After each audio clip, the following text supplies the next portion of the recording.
খিচুড়ি খেতে কে পছন্দ করে আমাকে বলবেন।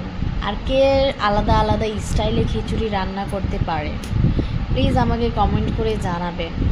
আমি আজকে খিচুড়ি রান্না করতেছি একটু আম্মুর স্টাইলেই। আমি তো আম্মুর স্টাইল বাদে আর কোনো স্টাইলই পারি না। আমার আম্মুকেই দেখছিলাম আম্মু এরকম রান্না করে। তো ভুনা খিচুড়ি বলেন বা কী বলে এই খিচুড়িকে জানি না, কিন্তু ছোলার ডাল দিয়ে মাংস একটু দিয়ে, একটু বলতে আমরা দুইজন মানুষ, তো আমাদের সংসারে তো দুইজনের জন্য যথেষ্ট আছে যতটুকু অতটুকুই রান্না করতেছি। তা মশলাগুলো কষাইয়ে তারপরে মাংস দিয়ে মাংস ভালো সুন্দর করে কষাইয়ে নিলাম।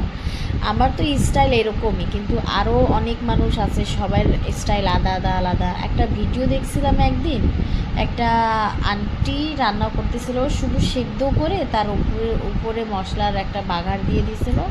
অনেক সুন্দর দেখতে হয়েছিল কালারটা ওনার খিচুড়ির। তো ওরকমও একদিন ট্রাই করব। তা অনেক মানুষের অনেক টাইপই আছে খিচুড়ি রান্না করার, কিন্তু আমার তো এই টাইপ আছে।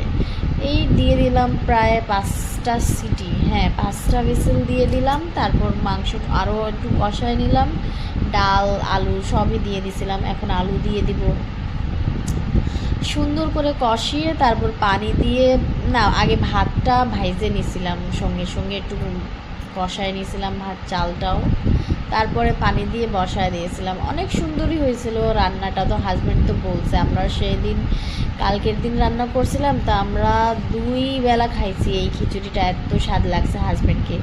এক বেলার খাবার আরেক বেলায় আমার হাজব্যান্ড খায় না, কিন্তু এই খিচুড়িটা এত পছন্দ হয়েছে যে আরেক বেলাও খাইছে উনি। তো বলবেন কে কে কোন ধরনের রান্না করে আমাকে বলবেন, কমেন্ট করে জানাবেন। তো সেই হিসাবে আমি নতুন নতুন রেসিপি ট্রাই করব। নতুন নতুন টাইপ রান্না করতে অনেক মজা লাগে না? আমাকেও লাগে। অনেক মেয়েরাই পারে, আমিও ট্রাই করি।